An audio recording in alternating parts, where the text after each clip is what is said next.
네, 오늘은 욥기 27장 말씀 함께 보도록 하겠습니다. 다 함께 일어나서 욥기 27장 말씀 한 마음과 한 목소리로 봉독하도록 하겠습니다. 1절부터 보겠습니다. 욥이 또 풍자하여 이르되 나의 정당함을 물리치신 하나님, 나의 영혼을 괴롭게 하신 전능자의 사심을 두고 맹세하노니 나의 호흡이 아직 내 속에 완전히 있고 하나님의 숨결이 아직도 내 코에 있느니라. 결코 내 입술이 불의를 말하지 아니하며 내 혀가 거짓을 말하지 아니하리라. 나는 결코 너희를 옳다하지 아니하겠고 내가 죽기 전에는 나의 온전함을 버리지 아니할 것이라. 내가 내 공의를 굳게 잡고 놓지 아니하리니 내 마음이 나의 생애를 비웃지 아니하리라. 나의 원수는 악인같이 되고 일어나 나를 치는 자는 불의한 자같이 되기를 원하노라. 불경건한 자가 이익을 얻었으나 하나님이 그의 영혼을 거두실 때에는 무슨 희망이 있으랴. 환난이 그에게 닥칠 때에 하나님이 어찌 그의 부르짖음을 들으시랴. 그가 어찌 전능자를 기뻐하겠느냐. 항상 하나님께 부르짖겠느냐. 하나님의 솜씨를 내가 너희에게 가르칠 것이요 전능자에게 있는 것을 내가 숨기지 아니하리라. 너희가 다 이것을 보았거늘 어찌하여 그토록 무익한 사람이 되었는고. 악인이 하나님께 얻을 분깃 포악자가 전능자에게서 받을 산업은 이것이니라. 그의 자손은 번성하여도 칼을 위함이요 그의 후손은 음식물로 배부르지 못할 것이며 그 남은 자들은 죽음의 병이 돌 때에 묻히리니 그들의 과부들이 울지 못할 것이며 그가 비록 은을 티끌같이 쌓고 의복을 진흙같이 준비할지라도 그가 준비한 것을 의인이 입을 것이요 그의 은은 죄 없는 자가 차지할 것이며 그가 지은 집은 좀의 집 같고 파수꾼의 초막 같을 것이며 부자로 누우려니와 다시는 그렇지 못할 것이요 눈을 뜬즉 아무것도 없으리라. 두려움이 물같이 그에게 닥칠 것이요 폭풍이 밤에 그를 앗아갈 것이며 동풍이 그를 들어 올리리니 그는 사라질 것이며 그의 처소에서 그를 몰아내리라. 하나님은 그를 아끼지 아니하시고 던져버릴 것이니 그의 손에서 도망치려고 힘쓰리라. 사람들은 그를 바라보며 손뼉치고 그의 처소에서 그를 비웃으리라. 아멘. 오늘도 우리가 주님의 말씀 받겠습니다. 오늘 본문 말씀은 이제 욥이 계속해서 세 친구들에게 하고 있는 이야기들, 이제 세 친구들이 했던 말들을 정리하면서 어떤 풍자를 가지고서 그들이 말했던 것에 대해서 반박하고 또 그들과 다른 의견들을 내놓고 있는 것을 볼 수가 있습니다. 첫 번째로 우리가 보는 것은 2절의 말씀에 하나님에 대해서 욥이 굉장히 마음 아픈 모습을 가지고 있다라는 것을 보게 되죠. 나의 정당함을 물리치신 하나님, 나의 영혼을 괴롭게 하신 전능자의 사심을 두고 맹세하노니. 친구들이 계속해서 욥에게 너는 죄가 있다, 너는 죄가 있다, 너는 죄가 있다. 그래서 너는 고통을 당한다. 너는 고통을 당하는 이유가 죄 때문이다라고 그렇게 말을 했는데도 불구하고 욥은 끝까지 자신은 정당하다라고 말하고 있는 것입니다. 욥을 보면서 여러분 어떤 생각이 드세요? 이 정도면 죄 하나쯤 찾아내서 그 죄 때문이었구나라고 그렇게 말할 때가 되지 아닌가 그런 생각을 할 수도 있을 텐데, 그것은 뭐 부족한 저의 모습에서 나오는 말 같고 욥은 그렇지 않았던 것을 볼 수가 있습니다. 욥은 끝까지 자신은 정당하다고 그렇게 말할 수 있는 거죠. 두 가지의 모습이 그러한 정당함을 말할 수 있을 것 같아요. 하나는 요즘 사람들이 많이 말하는 정신승리, 자신의 죄에 대해서는 아무 감각이 없는, 자신은 죄를 저지른 것이 분명한데 아니야 나는 끝까지 죄 없어 라고 말하면서 끝까지 자기가 죄 없는 사람처럼 만들어가 버리는, 거짓을 만들어 놓고 그 거짓이 진실이라고 믿고 있는 그런 사람들도 있다는 겁니다. 욥의 친구들이 그러했던 것처럼 혹시 또 그렇게 살아가는 사람들이 있겠죠. 자신은 죄 지은 것이 분명하고 또 사람들이 거기에 대한 증거도 다 가지고 있는데 그런데도 불구하고 아니야 나는 죄가 없어라고 그렇게 끝까지 고집하면서 말하는 그러한 아주 뭐라 그럴까요? 철면피라고 말하나요? 양심의 철판을 깐 사람들을 끝까지 고집 부리는 사람들이 있을지 모르지만 욥은 그런 사람이 아니라는 것을 우리가 알고 성경이 증거하는 욥은 그렇게 죄를 저질렀다. 그래서 고난당하는 것이 아니다. 그것을 누가 증거하죠? 하나님께서 증거하시는 거죠. 하나님께서 1장과 2장에 욥의 온전함을 하나님께서 말씀하셨고, 그가 무고히 이런 고통을 겪고 있다, 아무런 이유도 없이 이런 고통을 겪고 있다라고 그렇게 말씀하셨고, 그의 죄 때문에 이런 고통이 있는 것이 아니라는 사실을 하나님께서 이미 증거해 주셨으니 우리가 그것을 믿는 것이죠. 그런데 그렇게 고통을 겪으면서 사람들이 너는 죄에 있다, 죄에 있다 해도 욥은 끝까지 자신이 정당하다는 것을 말하고 있다는 겁니다. 그것도 하나님 앞에서 말입니다. 나의 정당함을 하나님께서 물리치셨다. 그래서 내가 이렇게 너희들이 말하는 논리대로 따지면 하나님이 나의 정당함을 물리치셨기 때문에 내가 고통을 당하고 있는 것이다. 나의 영혼이 괴롭게 되고 있는 이 모든 이유는 하나님 때문이다 라고 그렇게 말하고 있습니다. 그 말이 3절에서는 자신이 아직 생명이 붙어 있기에 끝까지 나는 이것을 주장할 것이다 라고 말하고 있는 거죠. 나의 호흡이 아직 내 속에 완전히 있고 하나님의 숨결이 아직도 내 코에 있다. 내가 아직 숨 쉴 수 있고 내가 아직 살아있다. 살아있는 동안 내가 어떠한 약함, 더 이상 말 못하고 더 이상 아무것도 할 수 없을 때까지라도 나는 끝까지 나의 정당함을 말할 것이다 라고 말하고 있습니다. 그러면서 4절에 결코 내 입술이 불의를 말하지 아니하며 내 혀가 거짓을 말하지 아니하리라. 내가 거짓말로 내가 죄 있다고 말하지도 않겠다라는 겁니다.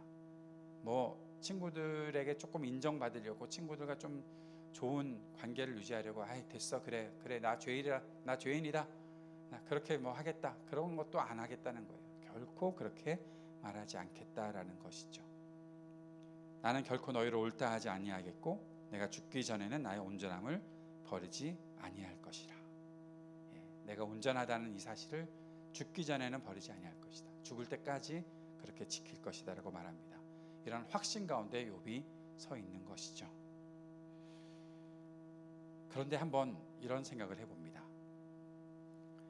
그러니까 고통당하는 사람의 입장에서, 사람들이 죄 있다고 말하는 사람의 입장에서, 좀 전에 말씀드렸던 것처럼 그가 정말 그 양심에 그냥 화인 맞은 자처럼 그 양심도 없이 그렇게 끝까지 거짓으로 자신이 죄 없다고 말하는 것이 아니라면 정말로 죄 없는 사람이 그렇게 자신의 죄 없음을 말할 텐데, 그 사람을 보는 입장에서 좀 다른 측면에서 우리의 입장에서 생각을 해본다면, 그런 사람들을 보고 있는 사람의 입장에서 생각해 본다면, 우리는 어떤 사람에 대해서 죄인이다 라고 말하는 것에 우리가 너무 쉽게 기울여서 그래 그 사람 죄인이다 라고 말하는 것 너무 쉽지 않나요?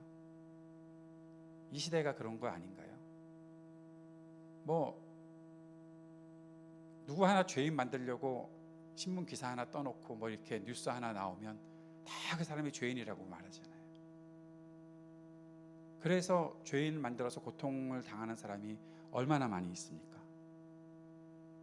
사람들이 계속 그 사람에게 욕하고 그 사람을 비난하고 그러면 우리도 똑같이 아무 이유, 어떤 근거도 잘 모르면서 계속 우리가 의지하는 것은 결국 그런 기사를 봤는데, 그런 소문을 들었는데 그 사람은 죄인이래 라고 말하는 경우가 얼마나 많이 있겠어요. 우리가 그런 잘못에는 빠지지 말아야 할 것을 다시 한번 마음속에 두어야 할 것입니다. 죄인이라 할지라도 긍휼히 여기고 용서받고 새 삶을 살아갈 수 있도록 돕지는 못할 망정, 우리가 누군가에게 저 사람은 죄인이라고, 그 사람이 그런 죄를 저지른 것도 없는데도 불구하고 누군가가 그런 의심을 했다고, 그런 소문이 떠돈다고 그렇게 말하면서 사람을 죄인 취급하고 그 사람을 무너뜨리려고 하는 마음이 우리에게 있다면, 그런 마음은 우리가 빨리 내려놓아야겠죠. 그래서 그런 마음을 가져야 할 것 같습니다. 누구라도 우리가 불쌍히 여기고 긍휼히 여기는 마음이 있어야 하겠다라는 거죠. 물론 우리의 기대처럼 그 사람이 진짜 죄인인데도 불구하고 그 죄를 회개하고 돌이키는 일 없을지도 모르겠습니다. 워낙에 그런 사람이라 그럴지도 모르겠습니다. 그럼에도 불구하고 그 죄인을 긍휼히 여기는 마음은 우리에게 있어야 되겠죠. 사랑하는 마음이 우리에게 있어야 되겠죠. 우리 교회 다니는 사람들이잖아요. 예수 믿는 사람들이잖아요. 뭐 다른 사람들에게 그런 것들을 우리가 요구하는 거 아니라 예수 믿는 사람들은 좀 그렇게 살아보자라는 것입니다. 이 세상이 너무 이런저런 소문으로 뒤덮여 있고 그런 소문 때문에 사람들을 정죄하려고 하는 마음들이 너무 많은 것 같습니다. 그것 때문에 고통당하는 사람이 얼마나 많겠어요. 욥처럼 정말 죽을 때까지 나는 그런 죄가 없다니까, 나는 그렇게 죄 짓지 않았다니까 라고 말하고 싶은 사람이 얼마나 많이 있겠어요. 그런데 결국에는 세상의 소문이 그를 죄인으로 몰아가 버리고 모든 사람들이 그를 죄인이라고 하니까 사법체계조차도 그에게 그냥 그래, 그냥 여기서 우리가 그에게 죄를 있다고 말을 해야 우리도 뭐 좀 그런 어떤 권력이나 뭐 언론이나 그런 어떠한 것들로 인해서 사람들을 그렇게 막 단죄하려는 그런 모습들이 있다면 정말 정의로운 시대를 위해서 우리가 기도해야 될 뿐만 아니라 그리고 우리의 마음속에 죄인을 긍휼히 여기는 마음들이 있어야 하겠다라는 것이죠. 우리가 가지고 있어야 되는 분명한 생각은 하나님께서 죄인은 악인은 분명히 심판하신다라는 분명한 믿음을 가지고서 우리가 이 일을 긍휼을 가지고 있어야 되는 것이죠. 그게 참 어렵습니다. 하나님은 악인을 심판하실 것이다 라는 그런 확신을 가지고 있으면서 죄인을 긍휼히 여기는 마음 갖기가 이게 보통 마음이 아니잖아요. 그런데 시편에서는 그런 하나님의 모습을 이미 말했었습니다. 하나님이 한번 말씀하신 것을 내가 들었는데 그 안에 두 가지가 있더라. 그 두 가지가 무엇인가 하면 하나님은 정의로우신 분이시고 하나님은 인자를 베푸시는 분이시다 라는 거예요. 정의로운 하나님의 심판과 하나님의 인자하신 그 긍휼, 그것이 하나님께 함께 있다라는 것이죠. 그것을 우리가 닮고 그 하나님의 마음을 우리가 우리의 삶에서 담아내어야 사람들을 잘 판단하고 분별하고 그 속에서 우리가 해야 될 일들을 할 수 있는 것이 아니겠는가 하는 생각을 하게 되는 것입니다. 쉽지 않습니다. 쉽게 살려면 그냥 사람들이 그 사람 욕하면 나도 같이 따라가서 욕해주면 됩니다. 그게 더 쉽겠죠. 그리스도인의 삶이 쉬우라고 우리들에게 주어진 것은 아니잖아요. 우리는 쉽지 않은 길을 선택하고 걸어가야 되는 사람들입니다. 그렇기 때문에 우리의 마음속에 무엇이 정의로운 것인가, 무엇이 진실인가, 그것들을 잘 가려낼 수 있어야 하겠죠. 심지어는 어떠한 큰 권력 앞에서도 끝까지 정의와 진실을 밝히는 사람들이 되는 것, 그것이 그리스도인들이 살아가야 되는 모습이다라고 오늘 우리는 이 말씀을 통해서 다시 한번 생각해 보게 되는 것입니다. 6절 말씀에 내가 내 공의를 굳게 잡고 놓지 아니하리니 내 마음이 나의 생애를 비웃지 아니하리라. 이 말씀 붙잡고 살았으면 좋겠어요. 내가 내 공의를 굳게 잡고 놓지 아니하리니, 그 다음 말씀, 내 마음이 내 생애를 비웃지 아니하리라. 사랑하는 여러분, 여러분의 마음은 여러분의 인생을 비웃는 일이 지금까지도 없으셨고 앞으로도 없으실 거죠? 가만히 생각해 보니까 아이고 참나, 야 너 정말 아이고 야 그런 거 있다면 그런 거 있잖아요. 뭐 같이 오랫동안 산 사람은 알잖아요. 아마 권사님, 장로님 두 분은 서로 아시는 것이 있을 거예요, 그죠? 남들한테 하면 큰일 날 뭔가가 있을지도 모르죠.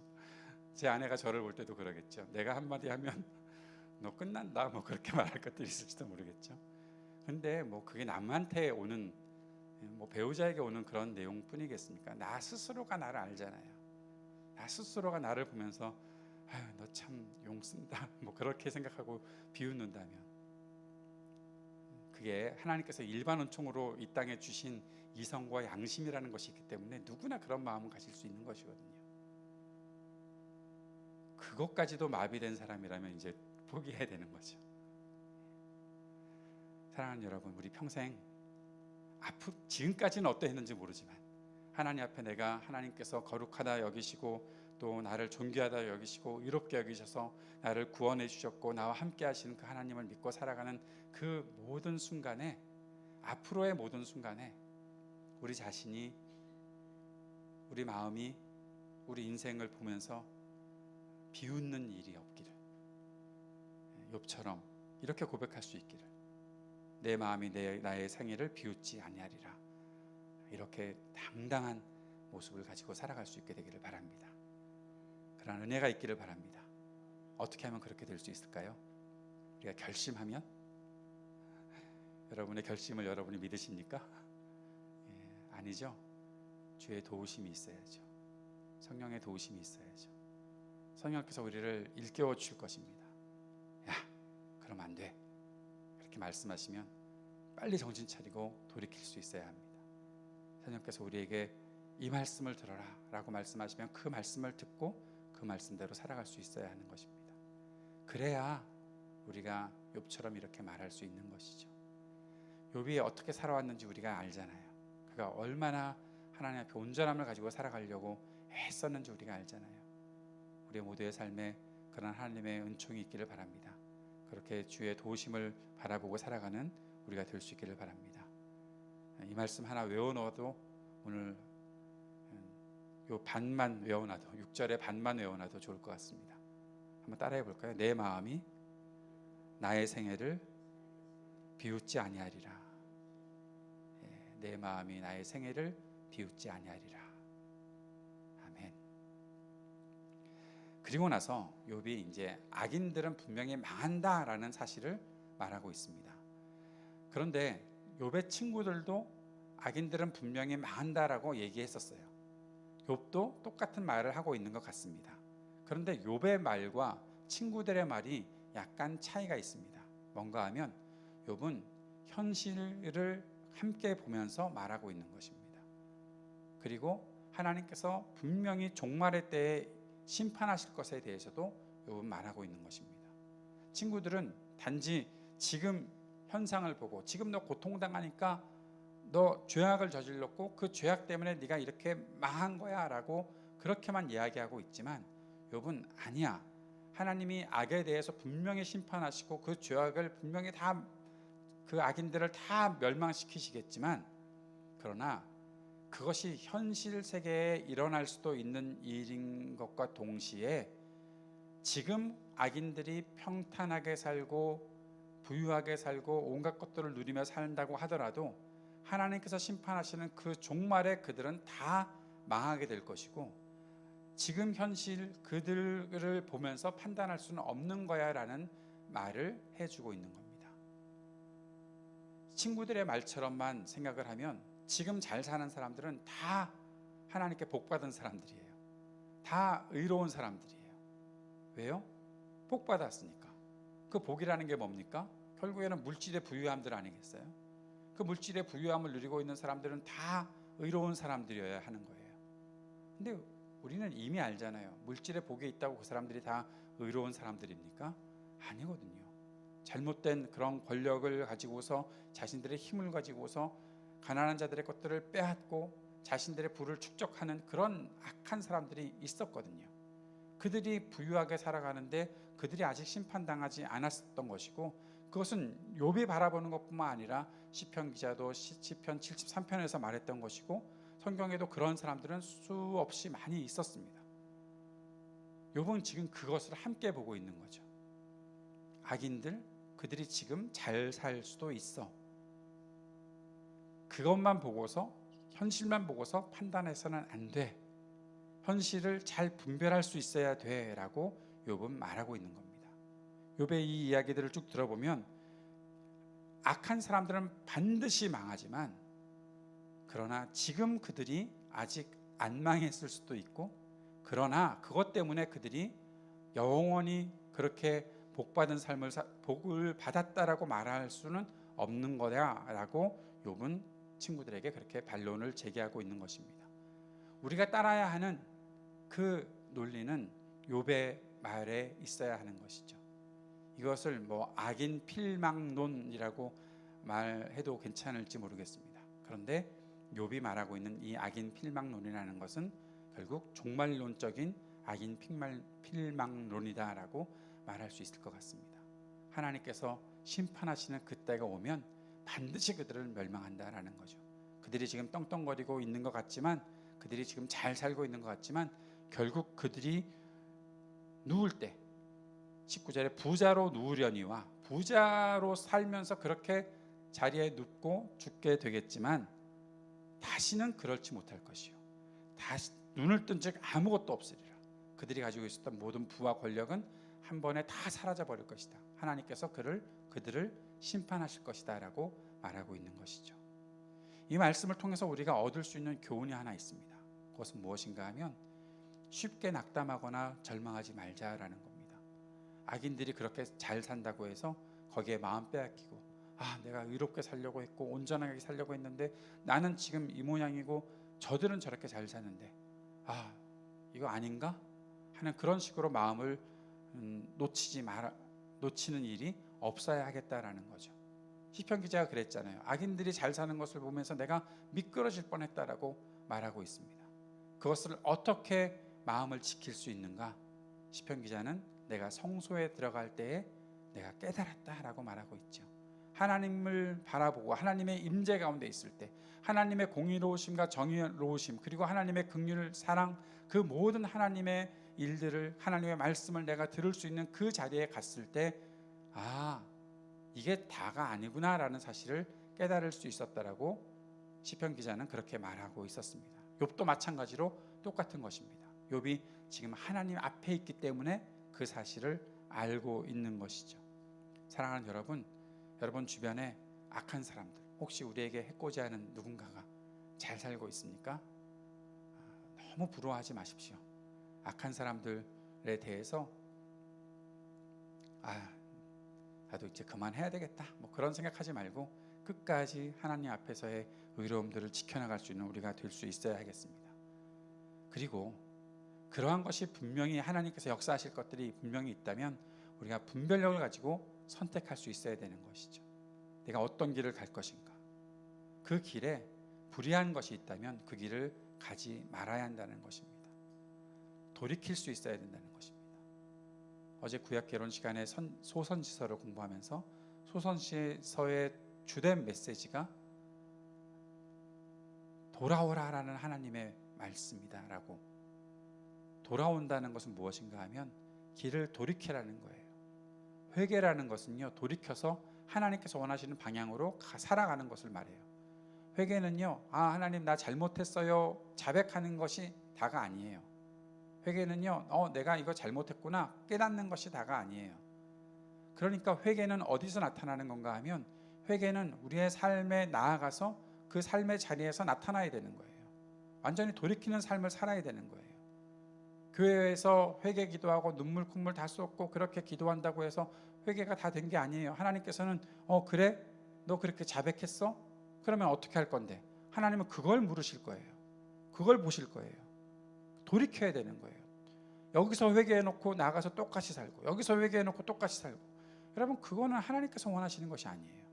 하나님은 그러한 제사를 받기 원치 않으신다고 그랬어요. 하나님은 그렇게 제사만 드리고 그 앞에 회개한다고 눈물 쏟는 그것만 보시는 분이 아니세요. 많이 울면은 우리의 삶이 복된 일이 막 일어납니까? 그럴 수도 있을지 모르지만 하나님의 말씀에 따르면 하나님께서는 돌이키는 삶을 원하시는 거예요. 그 돌이킨다는 것은 결국 우리가 분별하고 선택하고 그 길을 걸어가는 것에서 나오는 것이죠.